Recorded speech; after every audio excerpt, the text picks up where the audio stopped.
மறுபடி எரித்து விட்டான் தர்மம் காக்கும் தேவனோ தூங்கி போய்விட்டான் வாழ்க்கை எதுவென்று புரியவில்லை வாய்விட்டு அழவும் வசதி இல்லை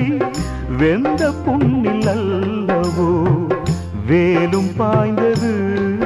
விதியால் வந்ததா இல்லை